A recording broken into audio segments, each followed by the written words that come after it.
building those really human relationship-led relations, not being transactional. It's not about getting the next job. It's about building those real relationships and taking the time to listen to your clients and understanding their needs and wants as individuals as well as part of a team or a department, but being proactive about it. My name's Mike Lander, and you're listening to Higgle, the B2B Sales Club podcast, where we bring you actionable insights about sales RFPs, negotiations, and difficult procurement discussions from sales leaders, brand leaders, and procurement leaders. Please subscribe to get updates when new episodes are released.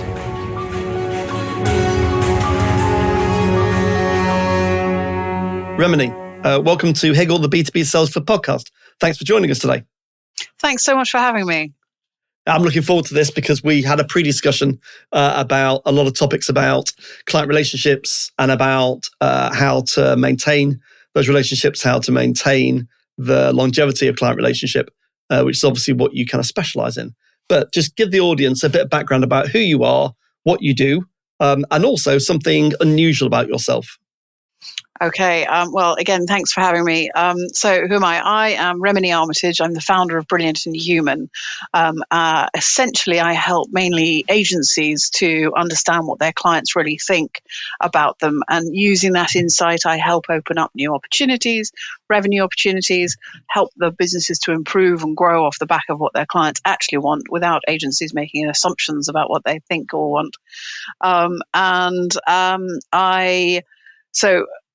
How I got into doing this, I've worked with in-house in agencies for over 20 years, mainly in marketing and biz dev, and worked through the ranks and set up Brilliant and Human 7 years ago, and have been working with agencies ever since to kind of identify those key issues that clients may have.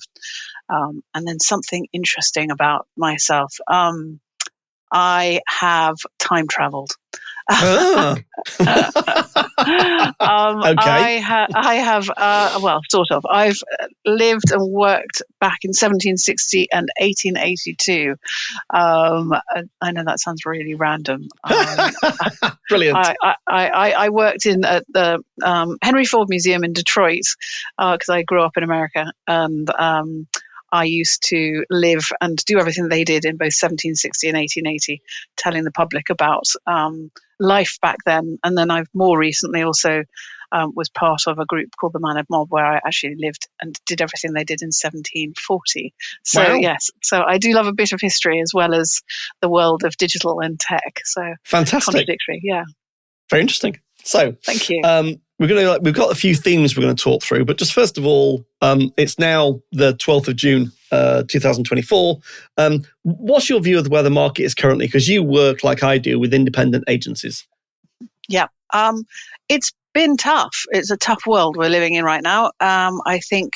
I'm currently doing a report actually where I'm interviewing agency owners and comparing it to getting an understanding of what agency owners think about client engagement, what they're seeing in the market, and comparing it to what clients actually think. And the interviews I've been having have been fascinating, pulling up some really interesting insight into the market. And I think one of the big key issues that agencies seem to be finding are massive problems with decisions from their potential clients, holding back on budgets. Things are taking 4 times, 5 times longer than they normally would. People have been, really, really struggling recently. And then equally trying to get commitment from existing clients, people being ghosted. I mean, it doesn't feel like a particularly happy place. Some people seem to be doing really well, but unfortunately, I think a lot of the independent agencies are struggling at the moment. Definitely. I'm seeing the same thing for sure. But what's interesting, I did some research the week as well. It looks like market demand overall for marketing services globally is broadly kind of like, some say flat, some say up, but it certainly isn't down massively. Network agencies are all growing, so they've all done really well. And of course, we've got the development of AI technologies that are now client-facing, not just internal, allowing bigger agencies to encroach on smaller agencies' territory. So yes. I think all of that is impacting the indies. And also, so is on the buy side. I know, being an ex-procurement director, in these times of uncertainty, and certainly in the UK, we've got lots of uncertainty at the moment, political and economic. The CFOs and the CPOs are in charge of the purse strings, and they're holding back on spend, and they're delaying spend. Yep. And that's just, that's happened in every kind of recession I've been through. Yes. So it will be tougher, much tougher for independent agencies, I think, in this market. Yeah, absolutely. And I think, the future proofing is absolutely critical now, and not making assumptions about what your clients want, but talking to your clients is more important than ever. And also with the world of post COVID, I think that the fact that so many agencies are hybrid or working from home, that's fine on one level, but I think for the next generation of agency people, that could be a problem. And when you've got AI kind of encroaching on the businesses, and then you've got the inexperienced juniors who aren't learning from the experienced members of the teams, we've got a real problem. I mean, over the coming years, and then, but equally, those the younger generation are, if they're not learning from the more senior people, how are they going to be the next generation? How successful will they be? And I was speaking to an agency owner yesterday, and he was saying that they demand the juniors have to live locally. They have to come into the office every day. And I think we're going to see more of that, less hybrid, I suspect. Interesting. I mean, I know if I reflect on my days back in the late 90s, back at KPMG, when I was a kind of consultant working there, how did I learn? I learned from partners. I learned from more senior consultants, from directors. I learned on the job, in person with them, on client site or in the office. And that was invaluable, to see how a partner would shape an issue and sell a job. I couldn't have learned that remotely. No. It wouldn't be possible. Yeah. And I don't think people come up with ideas of, having it so that you have a few days when you're in the office and engaging with other people. But actually, you've got to engage with the right people and listen to what's happening. And I think that of course, that's not necessarily impacting the economy and what's going on today. I think there's just a lot of uncertainty. But I think, it probably does add to it. And I think it's a concern for the future. And I think we need to be having more conversations with everyone in order to open the doors of commerce, because otherwise, things are just going to continue to stall. So let's kind of move into the questions that we talked about before the recording. So firstly, why is it critical to get an independent perspective on how clients feel about an agency's relationship with them? And kind of, what are the typical triggers or reasons that an agency invites you in to talk to their clients? Well, I mean, I think the biggest benefit of having an independent person speaking to people's clients is because the clients can feel a lot more comfortable with sharing really honest feedback, and getting that impartial feedback. I don't react to negative feedback or even really positive feedback. I'm just I'm there to listen and learn and then feedback to my clients. And I think that sometimes people are resistant to asking questions that might cause conflict. I think it can be it can make people, if you're the agent, if you're the client and you're afraid of saying, well, actually, I don't like X, it could cause, issues with your relationship. So it's probably easier just to find a new agency. And so actually getting that kind of that unbiased, impartial feedback, and which is what I get, can really help an agency ask questions that aren't always easy to have. And equally, a lot of people, especially the more junior people, find it very, very difficult to ask about new work or come up with ideas that might sound salesy. And often my questions, it's around asking about, improvements and in process, but also it's about uncovering opportunities for the agency that isn't salesy. Now, I've got 20 years of experience in sales, so I'm good at it, but it's about asking in a way that doesn't sound salesy and doesn't put the client on the back foot. And often I'll uncover new services or products that the client is asking for. And when you start hearing that from all your clients, you can act on it. Or you might have a new service that you're thinking of delivering, or you're beginning to put together, and by speaking to your clients, you can get that verification that actually that's the right thing to be doing. Don't waste your time or money on developing things that you haven't had the proof from. And by understanding what people's clients think about them, why they love them, why they buy from them, you can use that in your marketing. And I think, part of the problem as well, I feel that having worked in-house in agencies for so many years, the team was always so focused on the one projects and doing their actual work, that going beyond that and thinking about their relationship beyond the project, or during it, and getting that feedback doesn't seem like a priority. It's just about that project.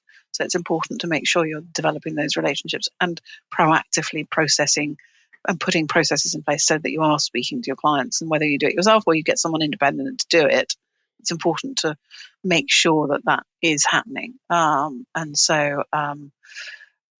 It's kind of getting that kind of difficult information from your clients that they might not want to share to your face. And what are the triggers? So what do you find are the triggers when an agency leader would go, or an account director might go, actually, we need to get someone like Remeny in? So what's happening in that? What signals are the agency seeing which start to make them feel like we need to get an independent view? There's a number of reasons people come to me. It's often because they're losing clients and they don't know why. They're struggling to get their retainers renewed. It might be that, cash flow is a problem, and actually they want to find out how they can open up those services or revenue opportunities. But like I said, they're afraid of sounding salesy. So kind of, I'm almost like a Trojan horse going in to help find those find those opportunities. They might be losing pitches. I do post-pitch interviews as well. So finding out why people are losing, then you can then fix that. But then also, again, I mentioned before, as a marketing point, is with agencies, as we know, it's very difficult to differentiate yourself. But if you understand why your ideal clients are buying from you, understanding the words they use to describe what you do or how you do it or where they go, and you can then feed that into your own marketing and your new business, and opening up those, people might be struggling. Again, that thing that can be hideous for people to ask for is referrals or testimonials. And again, that's what I get. I get all of that for people when I'm interviewing them.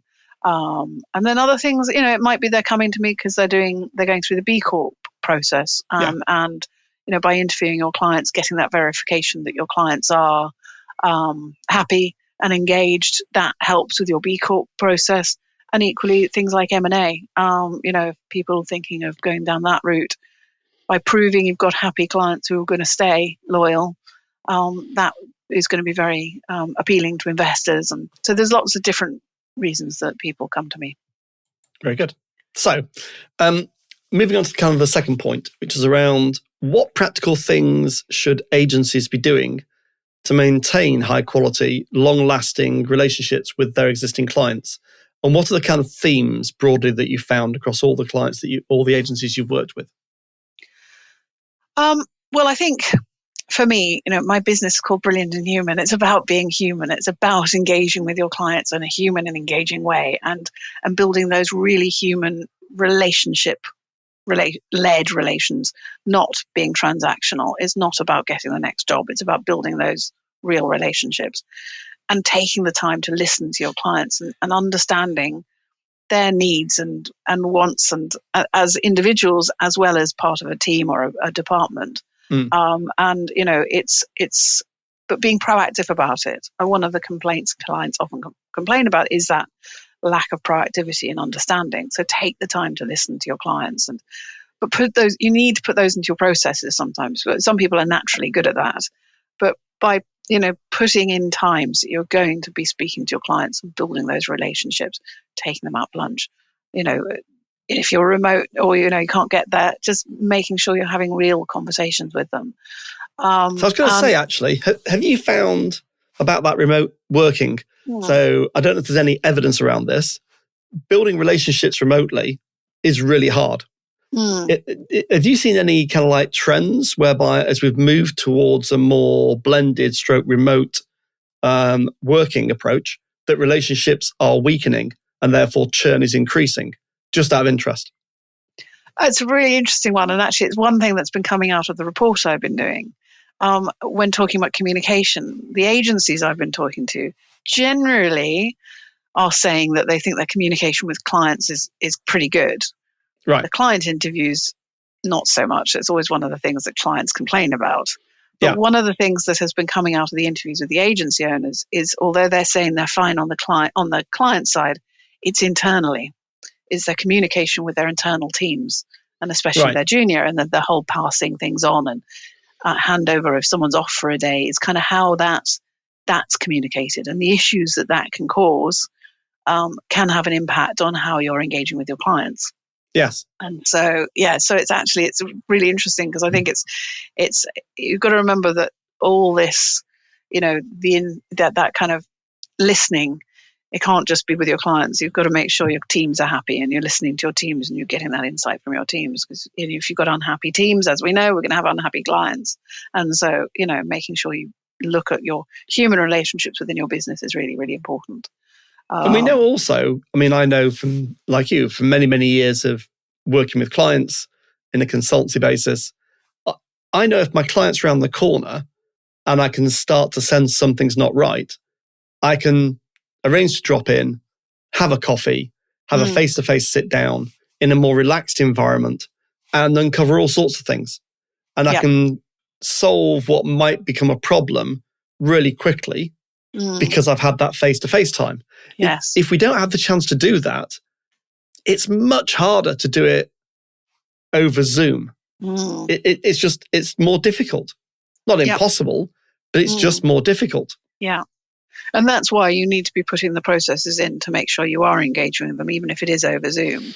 But I also think that it's really important it might be less, but to try and make sure you're engaging with your clients and bringing them value that's not just about the project in person when you can. And so, but putting that proactively into your processes, that you are going to be speaking to your clients or you're going to be getting people together. Often clients say to me that they're really interested in what their agency's other clients are doing, and having those events where they're all communicating and sharing can be hugely valuable to them. And so it's sharing knowledge and sharing value and where you can. But I think the remote thing is an issue. But I think that there are ways to make sure you're nurturing the relationships. But again, I think the more junior people can find that quite difficult as well, because they're not used to it. And it's fine for us because we've been doing it for so long. But it reminds me of the kind of the emotional credit bank. If I have a relationship with my counterparty and I've built that relationship over time, if there's a small problem somewhere, then so I've built credits in the emotional bank. Yes. If there's a small problem, as long as I fix it, so I see it, I fix it, and we move on, most of my counterparties go, that's okay. That's fine. Everyone's human. To your point, everyone's human. As long as you've spotted it, you fixed it, we've all moved on, it's fine. If you don't have a relationship, that's really hard to do because they're looking for the slightest error. Yeah, yeah. And it's about being human. It's about building those relationships where you're sharing your personality. Yeah. And also it's about being honest and owning up to it as quickly as possible. Exactly. And because as you say, everyone makes an error and does things wrong. It's like training children. You've got to do it with your clients as much as your teams. And actually, but it's also, the other thing that strikes me that is often an issue that comes up again and again is onboarding issues or lack of onboarding, and the fact that expectations are often not set, which then causes the communication issues, which causes scope creep and causes unhappiness and frustration. And so by making sure that you're engaging with your clients in a human way, and you make sure they know what the implications are if things aren't going to be delivered on their end, can help keep things flowing. And if they're going to be late, they need to talk to you about it and being open about it. And I mean, one of the other things is the importance of having the courage to challenge your clients. Don't just be yes people. The client isn't always right. Exactly. You're the expert. You need to be able to tell them. And that's what clients say to me. End clients say to me is, I want them to challenge me more. Correct. And not be afraid of speaking to me. Or else, why would they pay for the advice? Yes. It's always struck me as being strange that why would a client pay for advice, and then when you say something challenging, them go, oh, I don't want that. All my clients that I know, they all want to be challenged. They want to be constructively challenged. Yeah. They want my insights. They want my thoughts. They want my evidence-based input.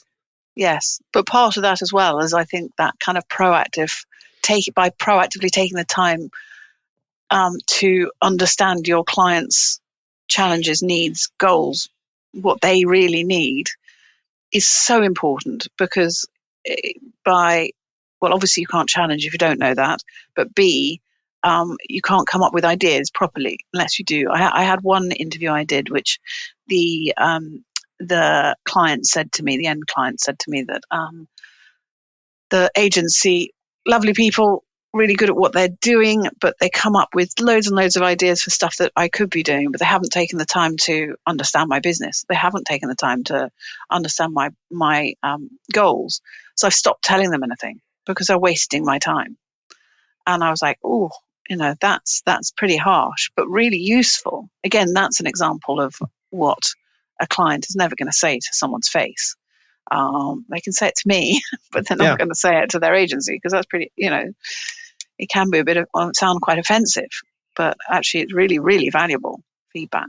This reminds me also of something I was taught, back in the 90s, which I've mentioned before on the podcast, about the trust equation.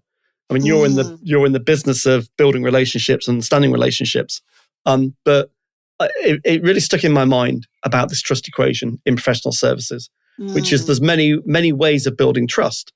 So trust equals credibility multiplied by reliability, multiplied by relationship, divided by self-interest, i.e., the more self-interested you are, the worse the trust is. The less self-interested you are, the better the trust is. The more I focus on you as a person and your needs, the more trusting the relationship gets.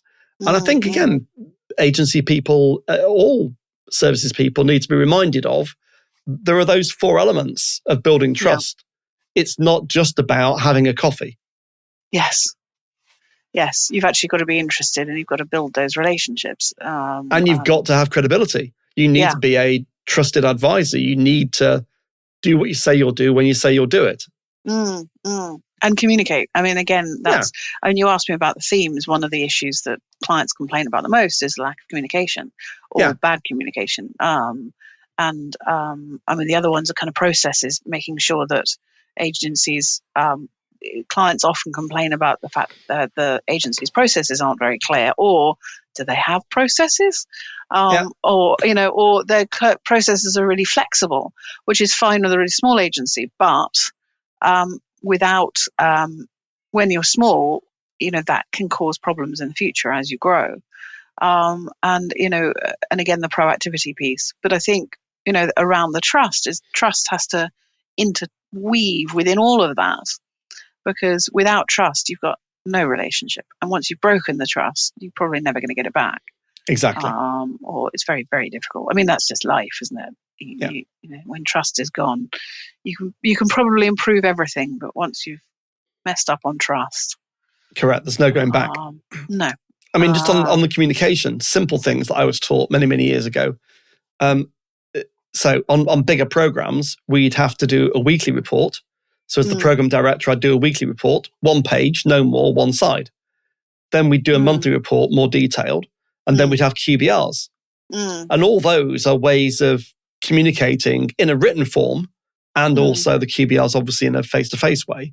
But it just allows the client to feel like it's being managed, it's under control, we're making progress.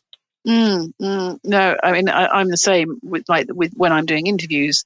I feed back after each interview straight away, so that the client can act on what their client has said, or if there's an opportunity or an issue, they can act on it straight away. And then I get it all transcribed so they can see that. And then at the end, I'll do a report, which then they can see the big themes.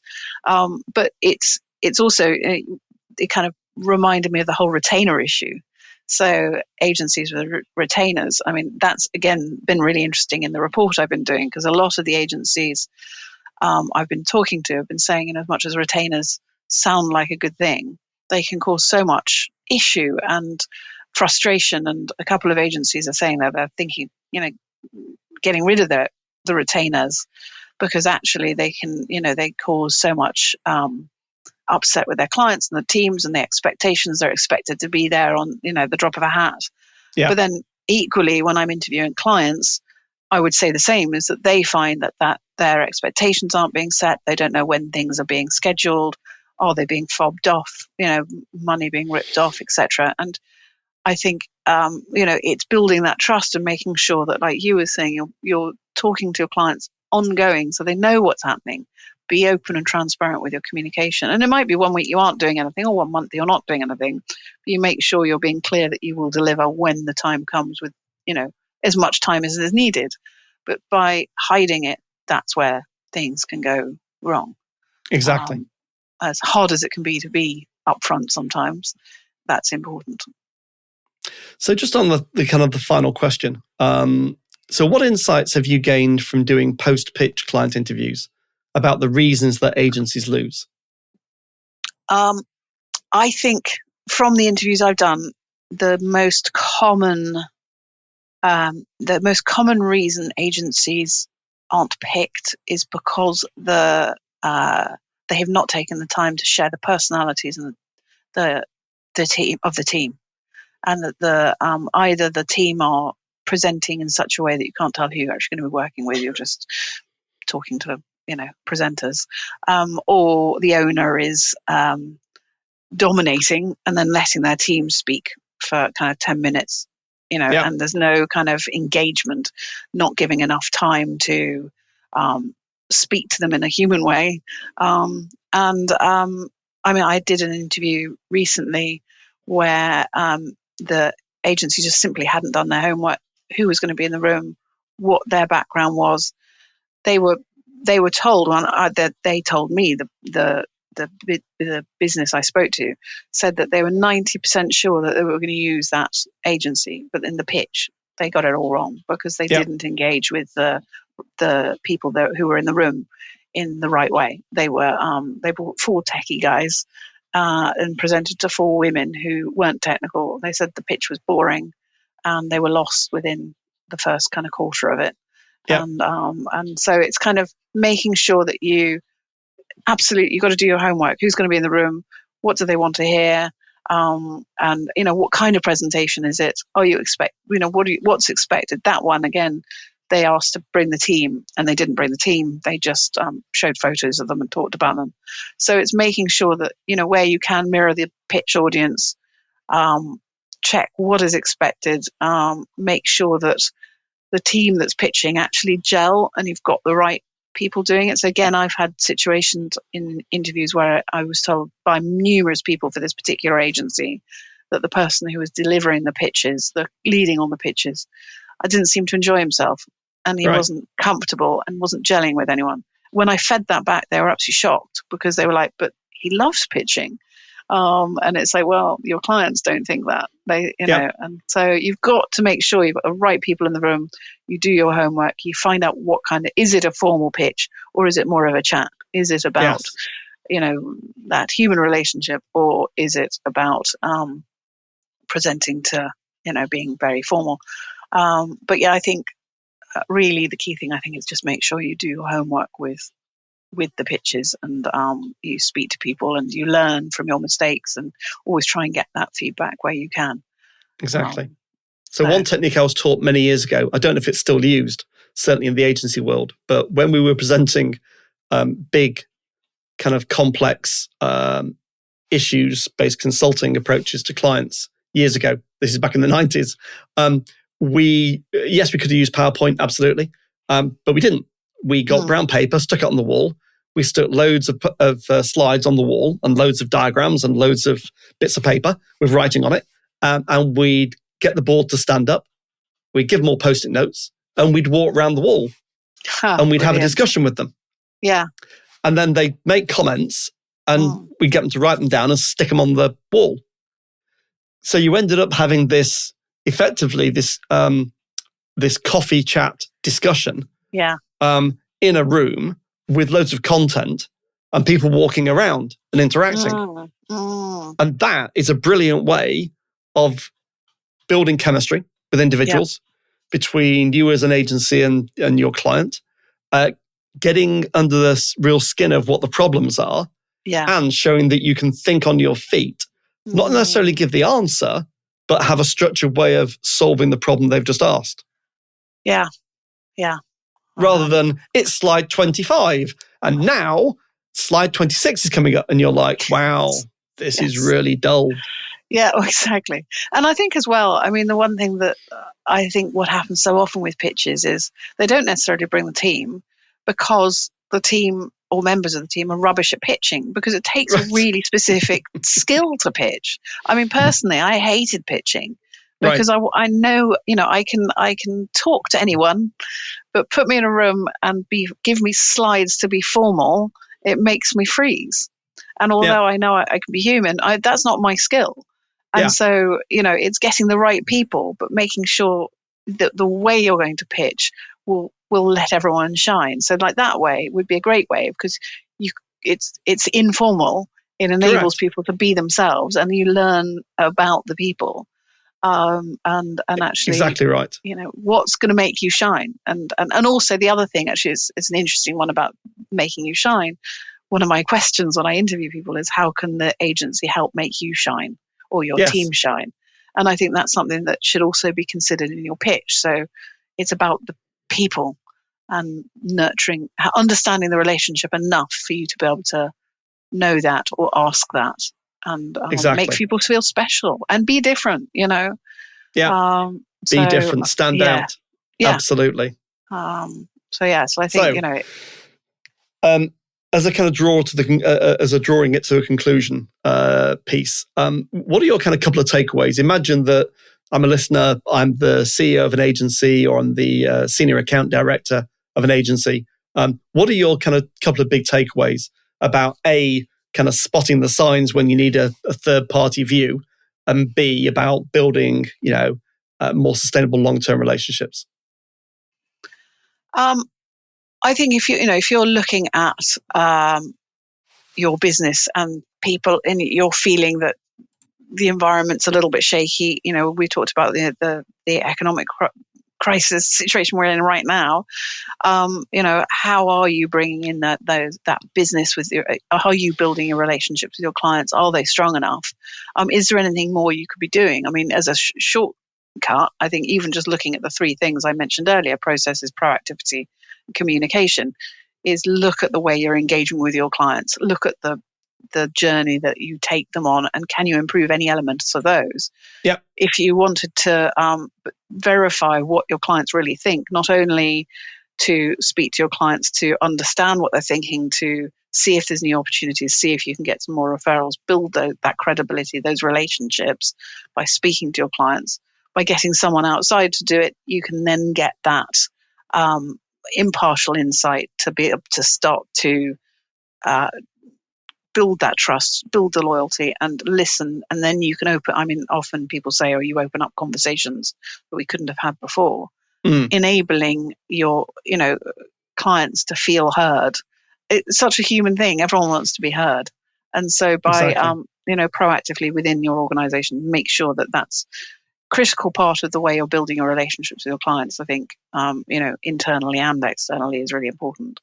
and try to improve the way you're doing things by listening to what your people are saying. I'm not sure if I've fully answered your question. That's fine. Perfect. And what are the three things that you'd look at? People, process? Process, make sure your processes are clear and that your clients understand what your processes are. Remembering onboarding, that your onboarding is really clear, and you remember to onboard if you've got a new team member internally or with your clients, so that people know what to expect. So processes, proactivity, be proactive in the way you're engaging with your clients, and that you're understanding what your clients' needs are, looking at their strategies, understanding how you can help them and serve them in the way that they want to be served. And communication, make sure you're communicating with your clients regularly.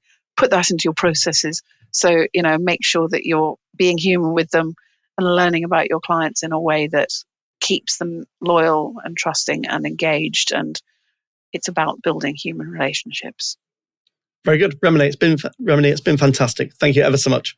For anyone listening, if you could subscribe and also write a review, that'd be fantastic. That helps with the podcast. And Remeny, where can people find out more about you? And where's that report that you talked about? How can they find out about the report? Fantastic. Thank you so much. My website's brilliantandhuman.com. And then, of course, I'm on LinkedIn as Remeny Armitage. And the report, I am in the process of interviewing people. So if anyone would like to take part in either an interview or an online form, I will share those links with you, if that's okay, Mike. Yep. And then, if anyone wants to take part, I'd love to hear your thoughts. I am hoping to get it completed for the autumn. I haven't put a date to it yet because I don't want to tie myself to anything just yet. Nothing like setting expectations, but no, definitely. Exactly. I'm hoping to get that done over the summer. So I will share that then. Brilliant. Remeny, it's been fantastic. Thank you ever so much. Thank you so much. Thanks for listening to Higgle, the B2B Sales Club podcast series with your host, Mike Lander. Please subscribe so that you'll catch all the next episodes.